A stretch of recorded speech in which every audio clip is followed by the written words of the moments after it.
Well, if you come to hear hate, you haven't heard it so far, I don't think you're going to hear it now. And by the way, I've heard this pastor say time and time again that he can't sing. The guy can sing. I'm just telling you, he can sing. When people ask me to sing the Old Rugged Cross, I say, can you sing on a hill far away?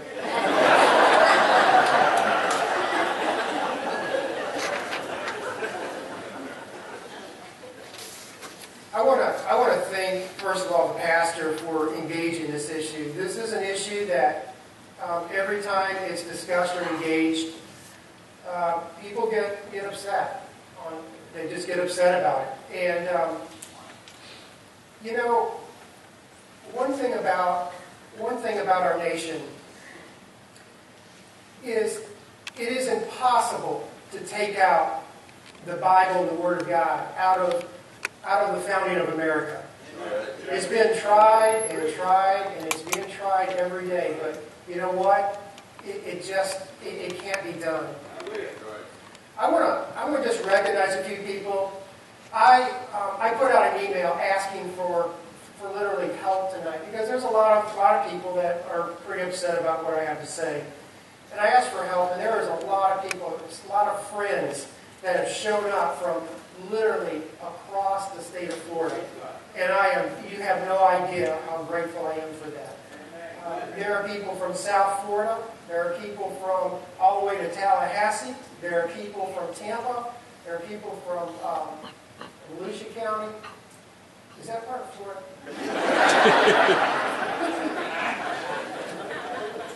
My good friend Tony Ledbetter, he's the chairman of the Republican Party in Volusia. He's here tonight. Thank you for that.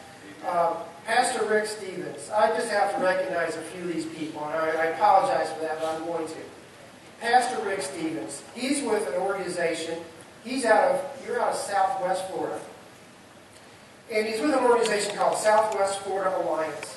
And let me tell you what they've done. On this very issue that I'm talking to you tonight about, they were able to get legislation passed where, you ready for this? Parents could actually review the textbooks that's in our public schools. Isn't that awesome?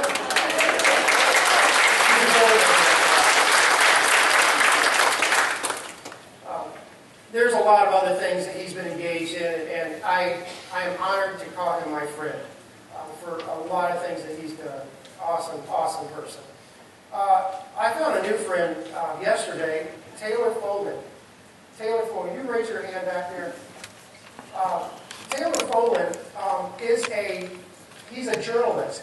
He's one of those evil journalists, but he's not an evil one. He is a friendly, and he is very, very engaging.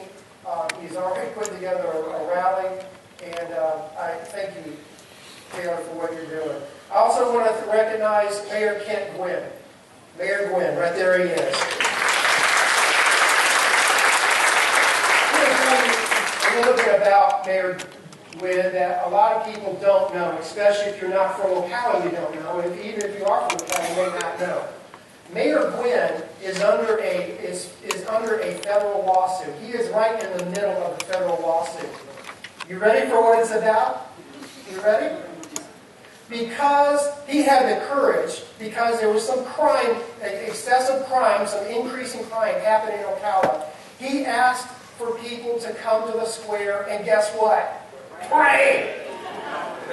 He got sued for it. You are my hero. And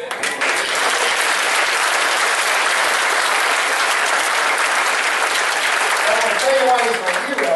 He hasn't backed down. He hasn't backed down from it. There's a couple other people I just wanted. Commissioner David Moore, you're there tonight. Thank you for being here.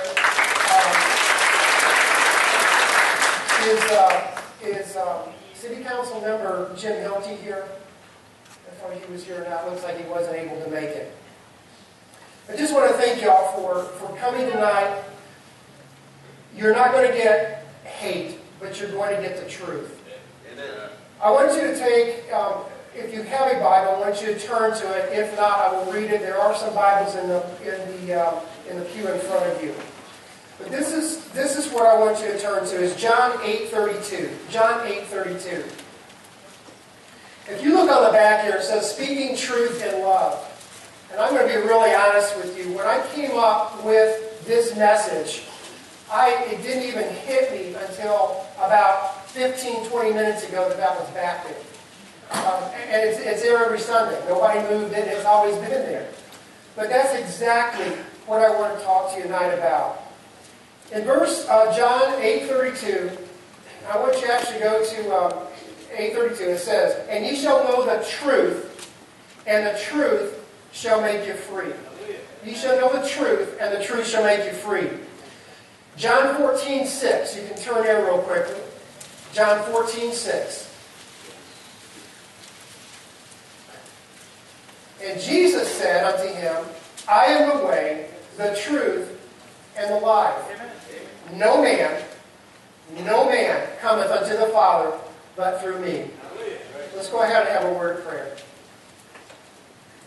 Dear Heavenly Father, Lord, I want to come to you and thank you, Lord, for your word. Lord, I thank you for your word, Lord, that has gone through the ages. I thank you, Lord, for the word that has been the great influence in America. And Lord, I just pray that you will take away anything that I have to say, and that whatever I say will honor and glorify you, Lord. In Jesus' name, amen. Okay, if you have a piece of paper and a pencil or a pen, I'd like for you to take it out. You can, wherever you need to grab it, take it out and grab it. Piece of paper and a pencil. And I want you to write on the top of it, truth. The top of it, truth. I'm waiting for a pastor to take notes. There you go. Okay, you got it. And number one, under truth, I want you to put this. Truth is not relative. Truth is not relative. Okay? Number two, truth is absolute. Truth is absolute. Then number four, no matter what you believe, it doesn't change truth. No matter, what did I say? I'm seeing you guys are paying attention. All right. Got it. Number one is truth is not relative. Number two, truth is absolute. Number three, no matter what you believe, it doesn't change truth. Okay? Number four, truth can exist without love, but love cannot exist without truth. Okay? I'll give you that one again. Truth cannot exist without love, but love cannot exist without truth. And then number five, this is the last one. I know you're probably getting tired at this point. I'm trying to get you practiced up for school for tomorrow. Lack of truth or ignoring truth can get you killed or worse. Okay, I'm going to say that again. Lack of truth or ignoring truth can get you killed or worse. Tonight I'm going to give you some topics on a brief history of two topics. The first history I want to give you is on our founding fathers and the history of this great nation that we call the United States. It's easy to create an opinion of history by omitting historical information. Please understand, when I'm giving you this history, I'm going to do my best not to turn it, not to sway it, but give you the truth in its entirety. But I want you to also understand that I'm giving you history of over 1,400 years of history. And I don't think you want to sit around while I give you that in detail. But I will tell you this. I'm not going to rewrite or reinterpret history tonight. I'm not going to do it. Whether you want to accept this or not, America was built on Judeo-Christian principles.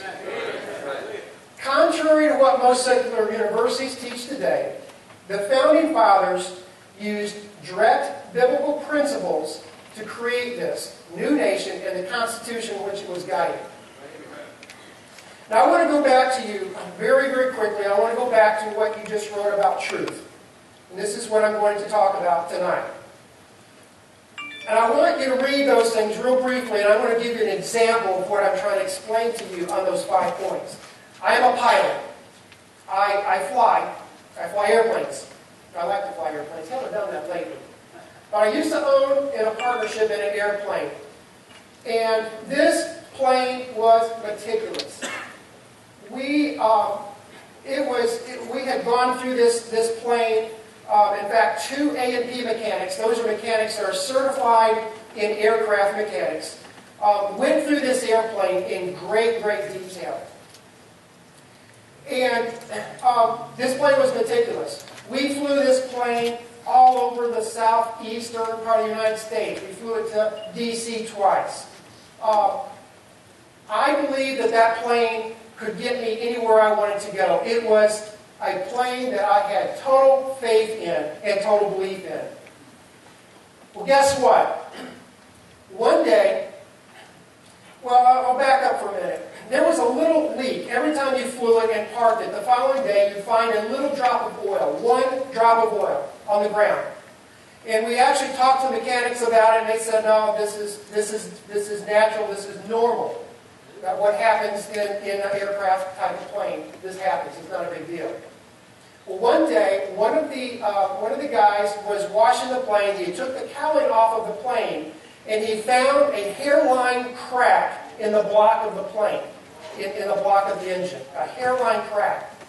Now, let me try to explain what that means.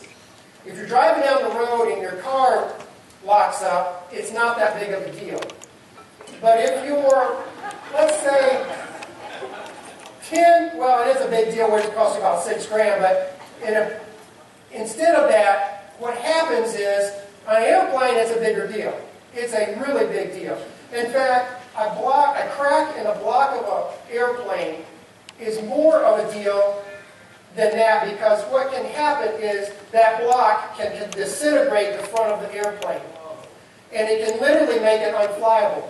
Every day, people land airplanes without with engine failures, but it's very, very difficult to land an airplane that doesn't have the engine. It's not there. You see, I believe the truth what I believe was to be the truth wasn't the reality of it. Do you understand what I'm saying? It wasn't the reality of it. So I believed in my heart of hearts that I had the most dependable airplane in the world. But it didn't change the reality of the truth. And the truth of the matter is that thing had a hairline crack in it, and it could have killed me. Do you understand what I'm saying? All right, let's get back to this.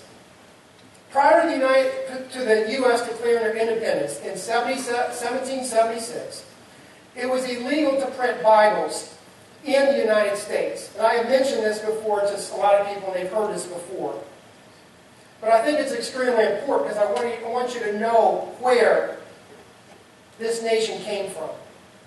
In 1777, the Founding Fathers realized that if we did not have a basis of morality with this Constitution, that they had to get Bibles in the United States. So what they did was they actually commissioned Congress to find a local printer to print Bibles in the United States. And they actually commissioned and got 30,000 Bibles in the United States. And guess what they did? This is a copy of one of those Bibles. It's called an Atkins Bible. It's because of the printer's name, Robert Atkins, who actually was the printer that actually printed them. Guess who proofed them? Congress did.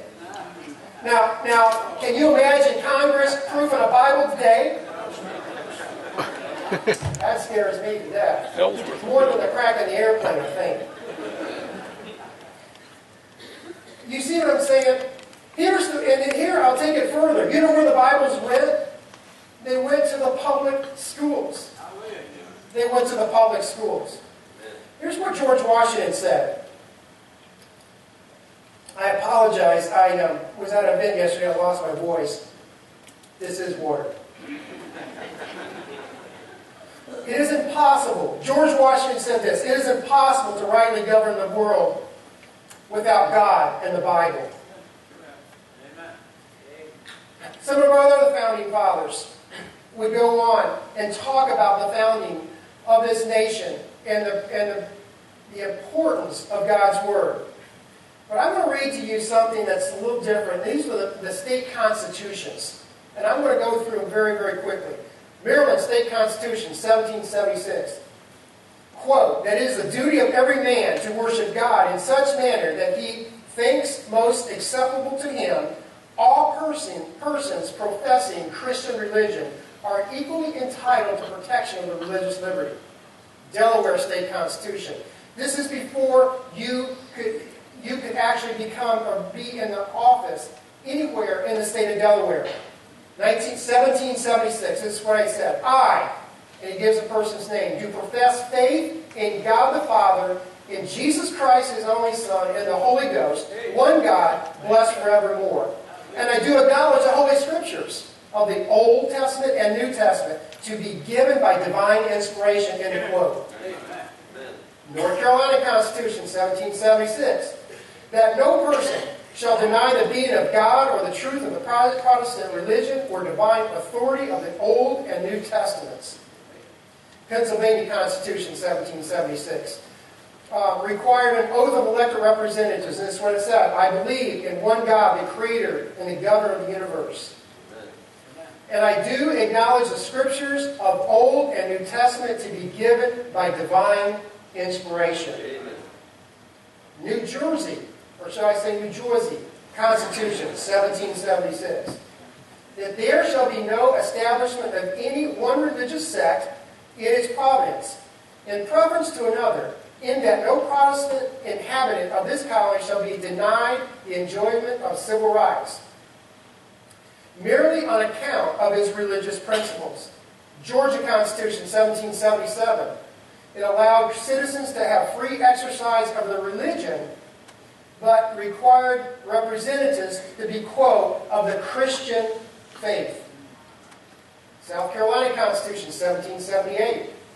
Quote, that there is only one God, eternal God, and a future state of rewards and punishment. That God is publicly to be worshipped, that the Christian religion is a true religion, that the Holy Scripture of the Old and New Testaments are divine inspiration and are the rule of faith and practice. Amen. Massachusetts. I can say we've come a long way, Massachusetts. 1780. They mandated all elected officials to take an oath of office and included their profession of the Christian faith. New Hampshire Constitution, Protestant, required all officials to be of the Christian religion or Protestant religion. Connecticut Constitution, 1818. No preference shall be given by law to any Christian sect or mode of worship. That's an inference of Christianity. John Adams said this, our Constitution was made only for a moral and religious people. It is wholly inadequate to the govern of any other. Fisher Ames. He was a co-writer of the First Amendment, by the way. The First Amendment, the one that's supposed to be the separation of church and state, that isn't actually there, doesn't exist. This is what he said. And he was a co-author of the First Amendment. The Bible should always remain the principal textbook in American classrooms. Its morals are pure, its examples captivating and noble. The Bible will justly remain the standard of language as well as faith. End of quote.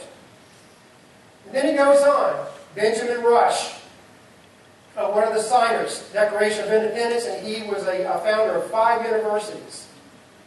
He said this, surely future generations wouldn't try to take the Bible out of schools.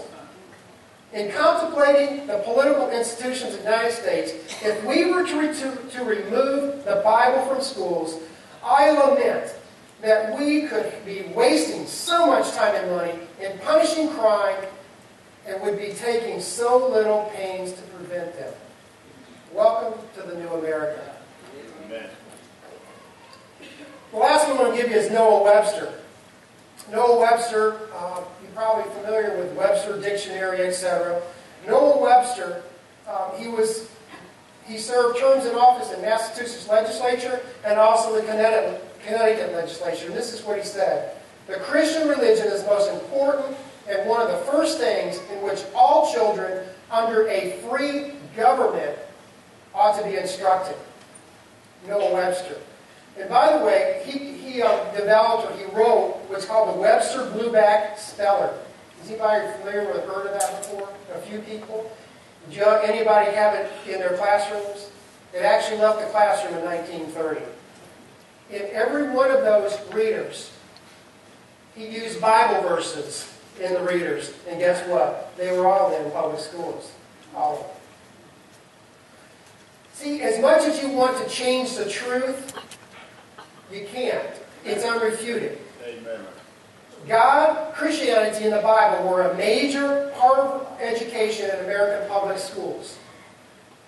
But in 1962, in 1963, it all changed.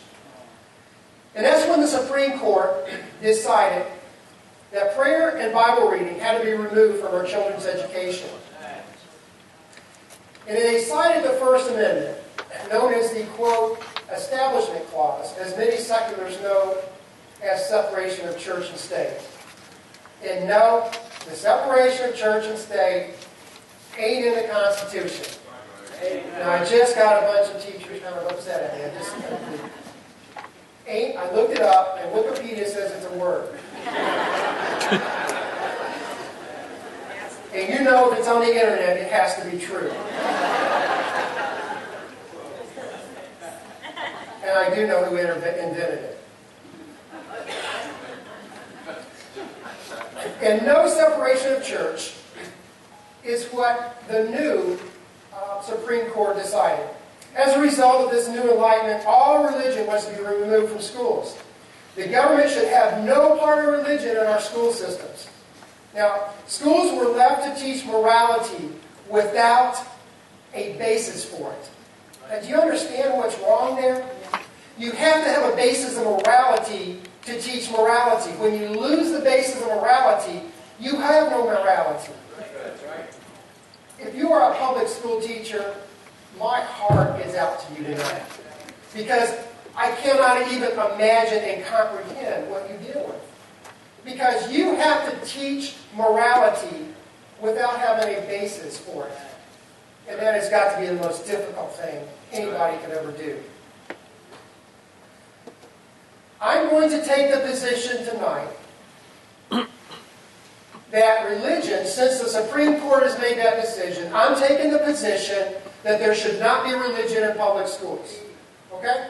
I'll take that position. There's only two positions I can take. I can take that Christianity, which I just showed you, should be the basis for morality in public schools. Okay? That's the position that I hold, personally. But let's say that I'm going to go to the other side tonight and they say there should be not any religion in public schools. Okay? You only have two options here, folks.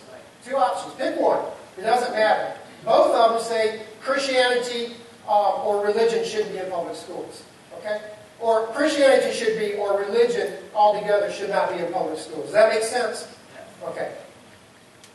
The second history lesson I'm going to give tonight is based on a span of 1,400 years. In the early part of the 600s, that would be AD,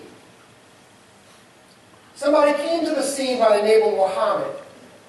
He came to the scene and received a revelation from Allah, from what he claimed to be an angel, Gabriel. The name Allah was used prior to Muhammad coming onto the scene. So I want you to understand that, because people want to try to corner you on Allah and God, the Christian God, being the same God. Well, the word Allah was on the scene before Muhammad was there. Okay? So just understand that. If you ever want to debate the issue is Allah, the name Allah, and it was used for God. It was used for God. In the Old Testament it says, there shall be no other gods before me. Gods. You understand? That because you call a God, God, it could not be the Christian God that we're referring to. I want you to understand that. Well, Muhammad received, according to him, he received revelation from Allah. For the purposes of tonight, I'm going to use Allah for the Islamic God, okay? And for Christianity, I'm going to use the word God, okay? Just to keep a separation, because there is a difference in the two gods. And one of the ways that I can probably explain this the best of the two gods is the nature of the two different gods. It's extremely different when you compare the nature of the two different gods. Okay? You will never find in Islam, you won't find Allah, the name Allah, or any of the gods, 99 names of gods that are used. You will never find the word love for Allah. Okay? Our God is a loving God. In fact, our God loved us so much that He gave His Son to die on a cross for us. That is love, my friends. That's not hate. That is love. So I want you to understand, I'm just going to use that for those two reasons, just so we can keep them separated, so you'll understand it. Muhammad declared that he was the last prophet. He was the last of the prophets. And he also said he received revelations from Allah. Muhammad took his revelations, or religion, as I'm going to call it, to his hometown of Mecca. And after 12 years, and only a few followers, which included his family members and his close friends, he was forced out of Mecca. And I didn't say he left to go find more people to win over to his religion. He was literally forced out of Mecca. Now, the history that I'm giving you tonight, I'm giving some of it based on the Quran, the Hadith, and I'm also giving you history from Muhammad's own followers during a period of time. So I want you to understand that what I'm giving you tonight is the truth. We have that information, so we're going to use it at that point tonight in that way. After the 12 years and only a few followers, which included his family members, he was forced out of Mecca. So he decided to take his religion to a place called Medina. Medina was a Jewish hub. Basically, it was a hub of commerce and a hub of trade. Very well known. It had a large Jewish population. If you read the Quran, if you go to the first parts of the Quran, it talks about the people of the book in a very friendly way. It talks about, in fact, in the Quran, it says that the revelation, that the Torah, now the Torah is, in the Old Testament, it's the first books of the Bible. Okay, it's what's called the Torah. In the Quran, it says that the Torah, and it says that the Gospel, which is considered the Gospels as we would know it, Matthew, Mark, Luke, and John, are divinely inspired and a revelation from God. That's what the Quran says. But it's in the first part of the Quran that it talks about that. Okay? What Muhammad was trying to do is he was trying to win over the Jews, is what he was trying to do. So, he would, the Jewish leaders at the time, what they would do is they started looking at what his claims were. He took his religion to them. They took his religion, and the scribes looked at it, they evaluated it, and they came back and said, he is a false prophet. Amen. Just give me the facts, folks. That's what he said. It's false prophet. So, that changed everything for Muhammad. Because now he can't get what he was looking for. He cannot win over the Jewish groups or the Christians. Because the Christians weren't buying it either. Because the Quran was in contrast. It wasn't lining up with the Bible, the Christian Bible. So now he had a problem. He couldn't win people over. So what he did is he took his religion and he turned it into a political power. That's what he did. In Shura, and this I'm talking about the Quran. When I say Shura, that is basically the chapter in the Quran is what I'm referring to. In 3:3, it claims that the Torah was the first, and the first 5 books of the Old Testament and the Gospel were revealed by Allah. Okay, is what he said. But if you go on, in the later part of the Torah, it talks about the Christians and the Jews and how that they need to be controlled, and if they don't convert, that you can kill them or you can charge tax. And I will talk about that here in just a moment. This is what I'm going to say to my Muslim friends. There is a problem if you read the Quran and you go to the Gospels and you go to the Old Testament. You've got a problem there. Because the Quran and the Gospels and the Old Testament, they do not line up. They don't line up. There's so many contradicting things if you take those and try to line them up with the Quran. And what a lot of people will say is they will come out and say, especially leaders of the day, and I'm talking about Muslim leaders of the day, this is what they'll say. They will say, well, it was corrupted. Your Christian Bible, the Jewish Bible scriptures were corrupted. Well, here's the problem with that. We have transcripts. We have of the Old Testament and the Gospels before Muhammad. We have them during Muhammad, and we have them after Muhammad. When did they get corrupted? You see my point? If they were corrupted, when did that happen? And by the way, the Quran, nor Muhammad, nor his followers said anything about the scriptures being corrupted. He didn't say anything about it. That's all new revelation from the people of today. Do you see my problem? You see, not my problem, but you see their problem. And what I would tell my Muslim friends is there is a serious problem there. How are you going to deal with that?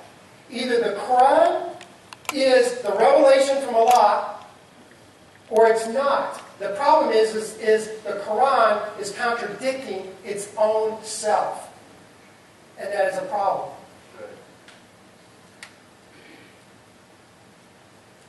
I want to go on and talk about when the Jews rejected Muhammad. He turned against them. He turned the religion into a political, military movement. He declared war on the Jews and the Christians. He conquered with violence. Jews and Christians became what's called dhimmi. And dhimmi was dirt, second-class citizens. They were only allowed to live by either converting to Islam or paying a protection class called jizya.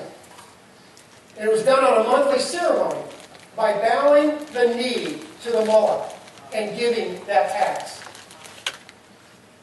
Christians and Jews could not practice their religion openly in any way, and they were treated as dogs and as second-class citizens. They were not allowed to walk on the same side of the road as a Muslim. As Islam advanced, Jews were required to wear a star to identify them. See, we thought that came from Nazi Germany, where it required a Jew to wear a star, a yellow star. That actually didn't happen. That actually came about actually in the 900s with Islam, with the Muslims making Jews wear those stars. That's actually where that came from. As it advanced, Islam continued to grow. It continued to become more and more violent, conquering lands. Muhammad taught the Islamic scholars, and all agreed, all wars were offensive wars. And there were wars against the unbelievers. When you talk about jihad being something of a defense or an internal struggle, that was made up. 83% of the Quran, of the Hadith, and Muhammad's followers. Every time there was jihad, it was a holy war against unbelievers. 83% of the time. So when you hear the concept that it's a jihad, it's some kind of internal struggle, that is absolutely not the case. It was the case about 17% of the time in the Quran.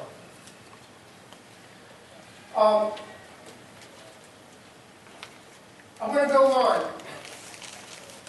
And I quote this. I have been ordered by Allah to fight with people till they bear testimony to the fact that there is no God but Allah and that Muhammad is his messenger. That is, by the way, the first pillar of Islam. And basically that is a profession of faith to a Muslim. That's what that means. If they do not, their blood and their property will be safe with me. Basically, he's saying that if you pay the zakat, or it's money, it's a protection tax, then you can be safe. Otherwise, we will kill you. Islam was a horrific and a brutal ideology in that they would slaughter an entire town and sell women and children into sex slavery. Let me ask you, does that sound familiar? Just thought I'd ask. Islam continued to advance through the invasion of other countries, and they came upon Jerusalem and ultimately conquered Jerusalem. But it's around 1095, there's a pope by the name of Pope Urban II of the Catholic Church. He asked the people, how could you sit idly by and allow your brother to suffer under Islamic persecution? And the Pope asked to help to liberate the lands of the people. And this is where the Crusades came from. It was birthed, also known as the War of the Cross. It was out of a need to liberate Jerusalem from the brutality of Islam. And they were successful. Jerusalem remained free when the Crusaders liberated Jerusalem. It was free for nearly 100 years, but it was then recaptured and it remained under Islamic control until 1967, when the State of Israel liberated Jerusalem. And today, Jews, Christians, and Muslims can worship in Jerusalem. That's a fact. He continued conquering lands and converting or killing or taxing his captors. At one point, Islam had covered more of the world than Rome. It's amazing. The Industrial Revolution gave countries economic resources to militarily stop the invasion of Islam. That's basically what happened. ISIS is simply a resurrection of the caliphate, is what ISIS is. And the caliphate its means it's a political religious rule of a country. A caliphate is when a country is completely under Sharia law or Islamic law, and that's what it's referring to and talking about. As a result of Islam throughout the ages, over 270 million people have died through Islam and the violence of Islam. Now, get your head around that for a minute. There's about 320 million people living in the United States. Okay? To get a good understanding of that, if you took this state, Florida, and California off of the map, it would be the population of the rest of the United States of America has been slaughtered under the name of Islam. That's a lot of people. More than any other rule, government, military rule in the world has ever known. Let me be clear. Islam is a religious, political, and military ideology. That's what it is. It's not a religion as such. It's only a little piece of it is a religion. The rest of it is a political and a military movement. And the problem is this: it is not compatible with the United States Constitution. That is the bottom line. And again, I'm just being gut honest with you. And I could give you case after case after case why it's not compatible with the United States Constitution. Most Christians and Muslims have one thing in common, and that is neither of them know what's in their book. Neither of them know what's in their book. According to Pew Research, there's about 3.35 million Muslims that live in the United States. Around 58% of them are immigrants. The majority of Muslims in America, they live a quiet and moral life. The more a Muslim becomes devout to their faith, the more radical they become. The reason is they get closer and closer to the Quran and to the Hadith and to Muhammad's followers. That's why they become more and more radical. It's because of the basis of the Quran that this happens. In the United States, this is a Pew Research poll, in the United States, 13% of Muslims say that violence against citizens can be justified. 13%. And 19% favor Al-Qaeda, or they just don't quite know. They don't know. If you do the math on that, that is around 500,000 Muslims that live in the United States that I would consider would be radical. When I say radical, is it somebody that would want to cut my head off? Probably not. But if they're supporting an ideology like that, it is against our United States Constitution. And it is quite a few people, but it's not the majority, and I want you to understand that. Islam, I'm going to quote, this is a quote, Islam isn't in America to be equal to any other faith, but to be dominant.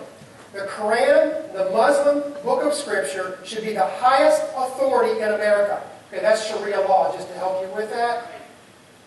And that is a quote from Omar Ahmed. He is a founder of Council for American Islamic Relations, also known as CARE. Also one of a group that's graciously put me on their Islamophobe list, as well as a few people, friends of mine that sit in this audience tonight. That's what he said. Now, does that sound like their intent is to mingle and become into our United States Constitution and be Americans? Or does it mean something different than that? I mean, he said it. I didn't say that. I'm quoting him. The current president of CARE, he said this. It's Abram Hooper. He said this. He wants to bring about Islamic dominance in the United States through education. And CARE has set out to do that. I'll tell you a little bit about CARE. United Arab Emirates, quite honestly, that's a predominantly Muslim country, has named CARE as a terrorist organization. But here in the United States, they're actively working in our public schools and our political system. Repeatedly, something else about CARE is they are a known Hamas-affiliated organization. They support Hamas, and they also were birthed from an organization called the Muslim Brotherhood. It's a group. They're also known to have been a co-conspirator, an unindicted co-conspirator in a Holy Land Foundation terror financing trial, which was a federal trial. Quite a few CARE people did go to jail. They're currently serving prison time for terrorist activities. That's who these people are, and we have them on our school system. Some of them are coming into the school system, even in the state of Florida, to help teachers teach children about Islam. That's who we're talking about. Repeatedly, CARE has been able to go into public schools across our nation, and they also have been here in the state of Florida. And they're being invited by the school administrators.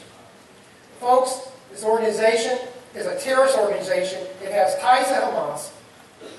And it was created by the Muslim Brotherhood. What more do you want to know? I'm just giving you the truth. That's the facts. I can verify these facts all day long. What are we doing? Why are we having these people in our school system to begin with? Let me give you a little idea of who the Muslim Brotherhood is. And that's the ones that created here. A few years back, there was an attempted coup, and it was a successful coup of Egypt. Now again, Egypt is predominantly a Muslim country. It is a secular, was a secular country, but it was predominantly had Muslims in it. The Muslim Brotherhood orchestrated a coup in Egypt, and they were successful. Now, Egypt was able to take back their country not long ago, but that's who the Muslim Brotherhood is. And by the way, Muslim Brotherhood has been in our State Department in the past years. They have been very, very close with our political officials in past years. I'm not saying that currently, but in past years.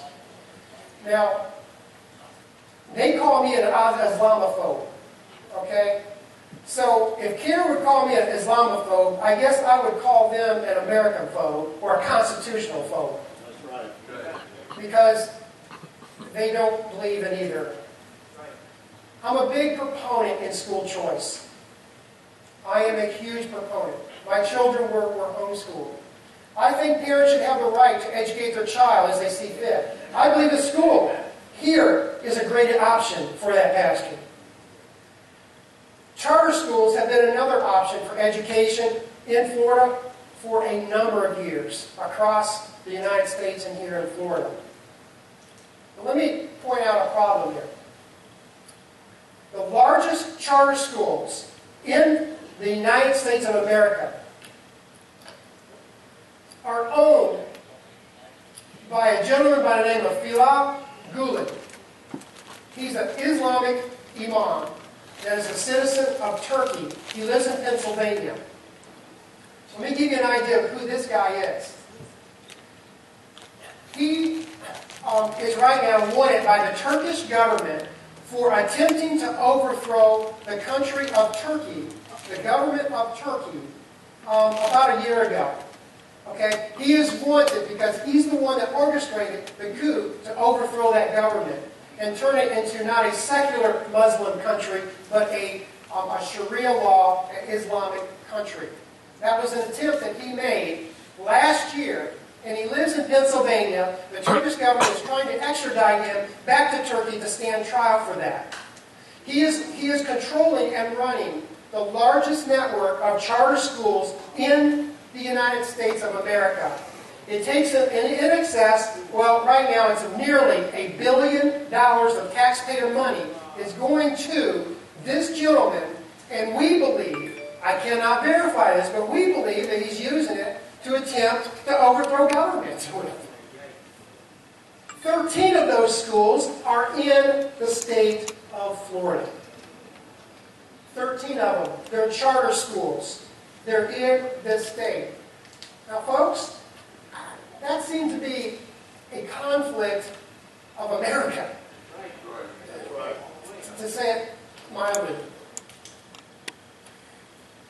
There are also 3 federal laws on the books that prohibit a government involvement in creating, the federal government involvement in creating curriculum. There's 3 on the books. How many people heard PBS? PBS television or something? How many people watch it? What's on that anymore? I don't even know. Isn't like Kermit the Frog or something? I don't know what it is. Well, PBS got together with the federal government, and the federal government is funding an Islamic curriculum for the public schools. In fact, if you go to PBS site, type in Florida, they've got a curriculum approved for Florida curriculum system in the state of Florida to teach Islamic curriculum in the public schools. Okay, now, which position were you taking? Were you taking that this was a Christian nation, or were you taking the position that there should be no religion in public schools? Pick one of them. That doesn't work. You can go to the PBS website right now, unless they changed it in the past 2 hours. You can go to the website, and it's got the little symbol funded by the Federal Department of Education. It's right there.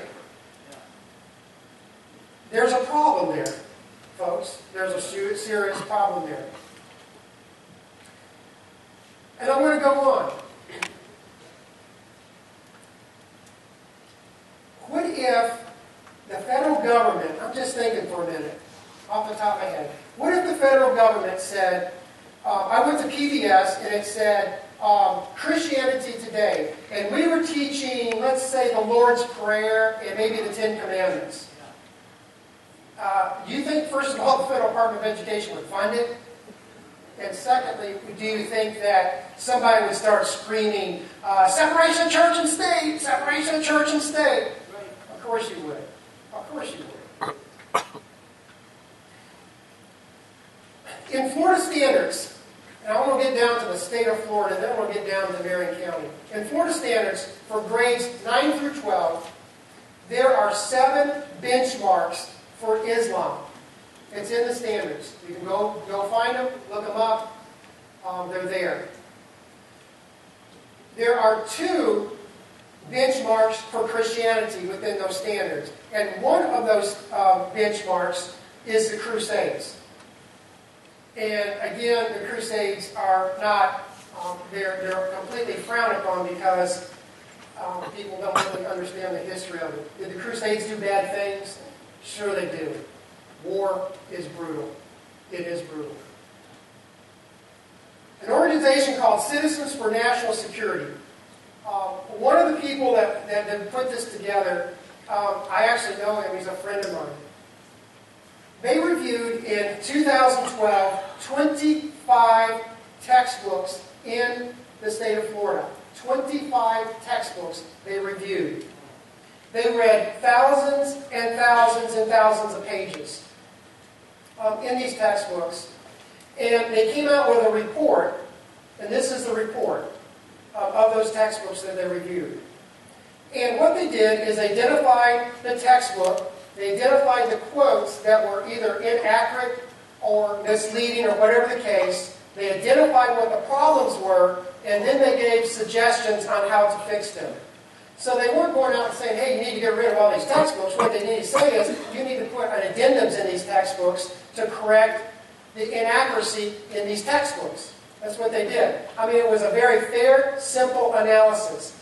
They sent this out to every county in the state of Florida, every administrator, and as many teachers as they could get them to in the state of Florida, all across. Out of 67 counties and thousands and thousands of schools, guess how many school boards took it seriously and actually did something? One. And the one that did it is a county that I personally would consider a very liberal county. They're the ones that actually took it to heart and did something about it. I'm going to give you some of the ideas of some of the things that are in these textbooks. And again, if you want to stick around tonight, I can read this to you, but I don't think that's what you're here for. I'm going to give you a couple items, just to give you an idea. And what's interesting is when I talked to one of the guys that was part of the research person, his name is Bill Korak, in the textbooks, he told me, he said, Randy, he said, I had just to deal with the Islamic bias. He said, I was struggling because it was laced with anti-American bias. I mean, it was anti-American things again and again and again that were against America. There were attacks against America. He said, I was struggling with that. That's the reason, folks, if you have an opportunity to have a school choice, to give an alternative, I would highly advise you because you don't know what your kids are getting. You really don't. I want to give you some of the examples. I'm just going to give you some real quick highlights. Quote, this comes from World Cultures and Geography, Eastern Hemisphere in Europe. It's a Houghton, Mifflin, and Harcourt book. Quote, Judaism, Christianity, and Islam all share common traits. Judaism is a story of exile. Christians believe that Jesus was a promised Messiah. The Quran is a collection of God's revelations to Muhammad. End of quote. You see the problem with that? Christians believe that Jesus was the promised Messiah, but the Quran is a collection of God's revelations to Muhammad. It doesn't say Muslims believe. It doesn't say, it's a statement of fact. That's what it's doing. We go on. Jesus, quote, this is a quote, Jesus, the founder of Christianity, was born in Palestine while it was under Roman rule. First of all, Jesus wasn't a Palestinian. Palestine wasn't a state and isn't a state.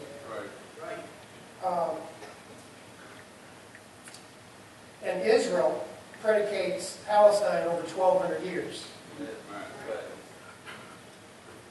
Jihad, another quote, jihad includes a person's inner struggle to achieve spiritual peace as well as any battle in defense of Islam. Let me read that one again. Jihad includes a person's inner struggle, that's true, to achieve spiritual peace. I don't think you're going to ever, in fact, I know you'll never achieve inner peace until you find the hope and love of Jesus Christ. Amen. As well as any battle in defense of Islam. Islam was birthed on an offensive war. Out of all the battles that Muhammad fought, only one of them was in defense. Now, all of them were offensive wars to take more land, to capture more land, to capture more country. It's not true. Muhammad called Jews and Christians people of the book because they followed God's teachings in the Bible. The people of the book had a special status as protected people, and Muslims were required to treat them with tolerance. That's not what the Quran says, that's not what the Hadith says, and that's not what Muhammad's followers said. Okay? So where did they get that from? It's not true. It's just simply not true. We go on. Muslims were tolerant conquerors. They did not force people of the book to convert to Islam. Didn't I just read the Quran to you a minute ago?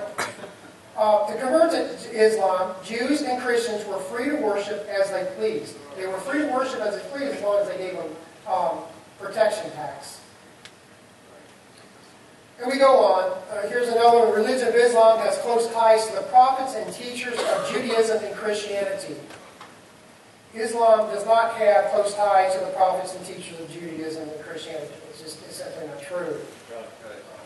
And again, why they're doing this is they're trying to say, we are pretty much just like you guys.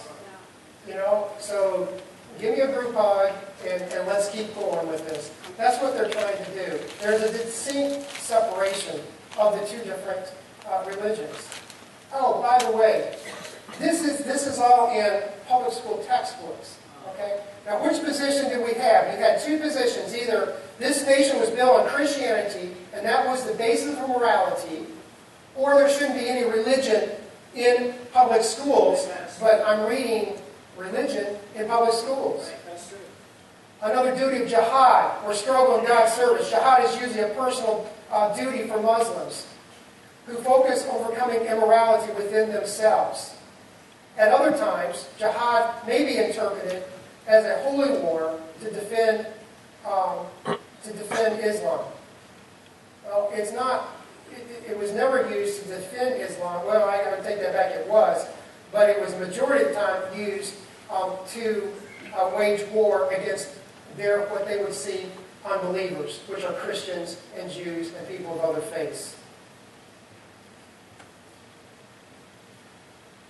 And I go on with one more book, and I'm going to kind of drive this home. One of the books, and I have had this book actually in my possession. Actually, a former state legislator has the book right now. It was used in nearly 50% of the schools across the state of Florida. Marion County is one of those schools that has this book. It was called The World History by Princess Hall. It has 36 pages of Islam in it. And it has 2 paragraphs of Christianity. Now, we have debated this with numerous people. Channel 2, that was out here, Pastor, just a little while ago, they interviewed me several years ago on this book. And they did exactly then what they just did, just to let you know. They don't want what the truth is. They want to try to slant the truth of that. That's a fact. 36 pages of Islam. It's got a couple paragraphs of Christianity and Judaism in it, and it's not even accurate of Christianity and Judaism when it has in it. 36 pages. If you actually read it, if you actually read this, it creates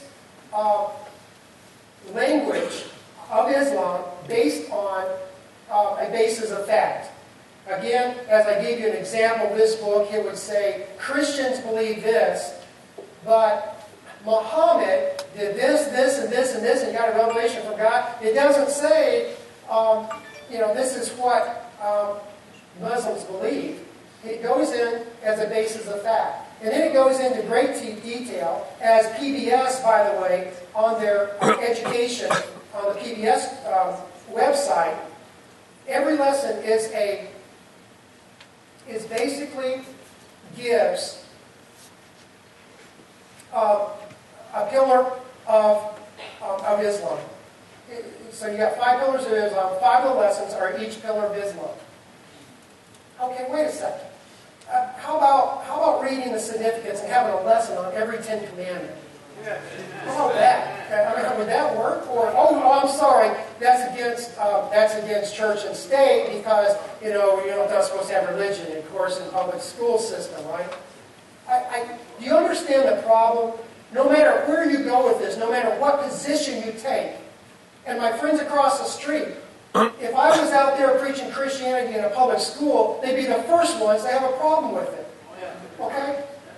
But, okay, why is this okay and Christianity isn't? I don't understand that.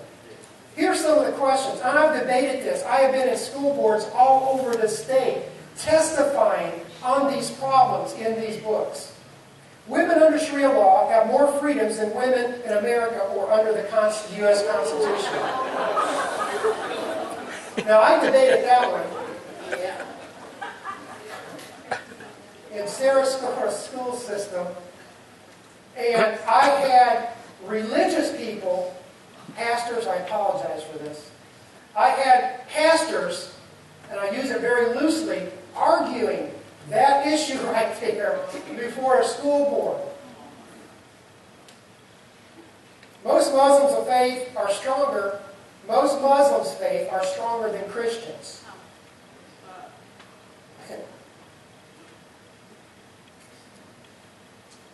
First of all, I'd like to see the stats on that. I mean, is it true or not? I'd like to see the stats. Who cares? Why is that an issue? Why is that being taught in public school? Muslims treated their conquerors, people they had conquered, with tolerance, kindness, and respect. When did that happen? I missed that history lesson. The 2 meanings of jihad is struggle or resisting. Half truth. Islam is a religion of peace. That's a quote. That's in the book. Islam is a religion of peace. When did that happen? Christians, Jews, and Muslims all worship the same God. It's in public schools. It's in Florida public schools, and some of that is in Marion County public schools. And it's in just about every public school in this state, in some way, shape, or form, that I just told you. I'm going to close with this. I'm not concerned about what religion you are. It doesn't really matter if you're a Muslim. It doesn't matter if you're a Methodist, a Catholic, a Buddhist, charismatic, atheist. It really doesn't matter. Because, see, you can be a morally good person. And you may think it's just all going to work out in the end. I know Muslims that are really good people. Okay? I know them personally. They're really good people. They try to do good things. I know Baptists are really mean people. There's a lot of good ones. I'm just kidding. You understand my point? The point is this. You think you can be good, a good person, and it's just some way going to just kind of balance out at the end. But see, the problem is you and I aren't going to be the judge. That's right. You know, I can think you're a good person, but I'm not going to be the judge of that. See, there's a holy God that is the judge. And He's perfect. And He can't even look upon sin. But see, the God that I worship, He is a holy God. He's a just God. But He's also a God that loved you so much that He made a way for you. I want you to take out that piece of paper and look at that word. Look what you wrote down. Truth is not relative. Truth is not absolute. Truth is absolute. Let's just see it again. You guys are paying attention. No matter what you believe, it doesn't change the truth. It really doesn't. And truth can exist without love, but love cannot exist without truth. What I try to give you tonight is I try to give you the truth. But I want to give you one more truth tonight. Because of number 5 is the reason I want to give you truth. Or one more truth. And that's lack of truth or ignoring truth can get you killed or worse. And I'm going to give you some verses that are found in the Christian Bible. In Mark 8:36, it says this, For what shall it profit a man that he gains the whole world and he loses his own soul? In Romans 3:23, there's no way, by the way, that you can be good enough to get to heaven. There's no way. Romans 3:23 says this, For all have sinned, and they've come short of the glory of God. All of us. Okay? Those protesters out there that are calling me a bigot and hater and a whole bunch of other words we can't repeat, let me tell you something. They are sinners just like I am. There's no difference. There's no difference in that regard. Because Romans 6:23 says this, For the wages of sin is death. I'm a sinner. I am doomed. But also it says this in the last part of that, the gift of God is eternal life. Amen. Through Jesus Christ, our Lord. In Romans 5:8, it says this, God commended His love toward us, that while we were sinners, Christ died for us. Yeah. God made a way for us. Okay? He made a way for a Baptist, believe it or not. He made a way for a Muslim. He made a way for even an atheist. It's the same way. There's not many roads to heaven. Because if you go back, it says, Jesus said this. He said, I am the way, the truth, and the life. No man comes to the Father except through Him. Romans 5:8 says, He loved us, God commended His love toward us, that while we were sinners, He died. Christ died for us. And then Romans 10:13 says this, Whosoever shall call upon the name of the Lord shall be saved. And I'm going to give you probably the most famous Christian verse that's found in the Gospel. My Muslim friends, it's found in the Gospel. It says this, Jesus said this, For God so loved the world that He gave His only begotten Son, that whosoever believeth in Him should not perish, but have everlasting life. Amen. There's a whole lot more than you're getting tonight that's on there, and I want you to get it, to be honest with you. It's what I'm doing is I'm putting out. I'm trying to do once a week at this point. It's going on. It's going on YouTube. It's on a YouTube channel. It's going out to about 4 radio stations across the state of Florida. So it's 4 radio as well. And it's interviews with key people. The things I told you tonight, there are people that I've interviewed are experts. Thomas More Law Firm, the top constitutional law firm on the issues with Islam in schools. I interviewed them. People like that, as I try to engage that. But that's where it's found. You can go to Randy Osborne on YouTube. You can do a search on that. I'm the ugly guy. There's several of them that are good looking, but I'm the ugly one that'll show up. And I just, again, I want to thank the pastor for engaging this. This is not easy. This is not easy. When you address any moral issue, I don't care what it is, pastors are out there for it. And this one is probably one that is that gets the most attention. And I want to personally thank our pastor for it. You know, I told him there could be some issues.